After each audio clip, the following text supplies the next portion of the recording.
অল্পতেই দাঁতের গোড়া থেকে রক্তক্ষরণ।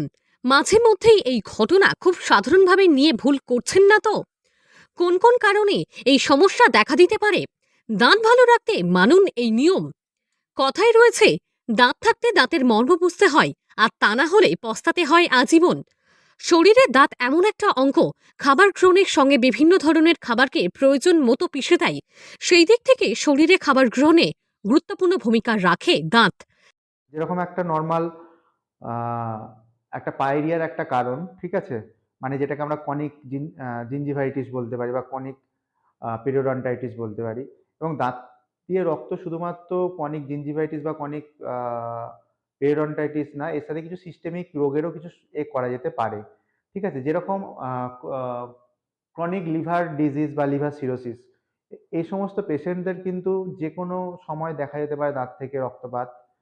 ঠিক আছে, আহ, কিংবা ধরে রাখুন যে সমস্ত ব্যক্তি ওয়ারফেরিন অ্যান্টিকোয়াগুলেন্টের আওতায় আছেন, ওয়ারফেরিন, আহ, সে সমস্ত ব্যক্তিতে দাঁত থেকে রক্তপাত খুব নর্মাল।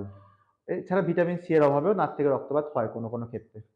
দাঁত অকেজো হলে যেমন খাবার গ্রহণের সমস্যা দেখা দিতে পারে, সেই দিক থেকে দাঁতের অল্প সমস্যা থেকে সতর্ক না হলে ভবিষ্যতে মারাত্মক আকার নিতে পারে। যেমন দাঁতের গোড়া থেকে রক্তপাত হওয়ার সমস্যা দেখা যায় বহু মানুষের জিঞ্জিভাইটিসের মতো নানা সমস্যার কারণ বা ভিটামিন সির অভাবে হতে পারে। যদিও এ প্রসঙ্গে অভিজ্ঞ চিকিৎসক জানাচ্ছেন, এই রক্তক্ষরণের সমস্যা আরও মারাত্মক রোগেরও লক্ষণ হতে পারে। দেখুন, ভিটামিন সি সমৃদ্ধ খাবার যেরকম আমাদের খুব সহজলভ্য হচ্ছে বাজারে লেবু। ঠিক আছে, দ্বিতীয়ত বলতে পারি আমরা আহ, সজিনা পাতা, ঠিক আছে, মরিঙ্গা লিভস। তৃতীয়ত বলতে পারি আমরা গ্রিন টি। ঠিক আছে, বিভিন্ন মরশুমি ফল, এগুলো ভিটামিন সি এর খুব রিচ সোর্স পূরণ করা যেতে পারে। দেখুন, দাঁতের রক্ত বেরোনোর সাথে সাবধানতা হচ্ছে যে রক্ত বেরোনোর কারণ প্রথমে যেতে হবে যে কোনো দন্ত চিকিৎসকের কাছে, আপনাদের দেখাতে হবে এবং দেখতে হবে যে আপনার ঠিক কি কারণের জন্য রক্তটা বেরোচ্ছে।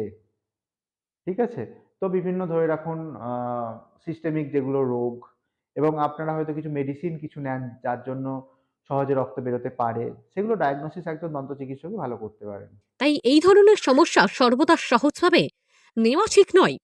দাঁত ভালো রাখতে নিয়মিত দাঁত পরিষ্কার করা প্রয়োজন। সেই দিক থেকে খাবার পর ব্রাশ খুব গুরুত্বপূর্ণ ভূমিকা রাখে। ভিটামিন সমৃদ্ধ খাবার লেবু। অন্যদিকে দাঁত ভালো রাখতে সজনা পাতায় রয়েছে মারাত্মক উপকারী গুণ। একই সঙ্গে বিভিন্ন সিজন ফল। এ প্রসঙ্গে তিনি আরো বলেন, রক্তক্ষরণ দেখা দিলে প্রথমত চিকিৎসকের পরামর্শে রক্তক্ষরণের কারণ জানতে হবে। খুব দ্রুত সুস্থ হতে ডাক্তারি পরামর্শ মেনে চিকিৎসার প্রয়োজন। হাওড়া থেকে রাকেশ মাইতির রিপোর্ট, লোকাল 18 বাংলা।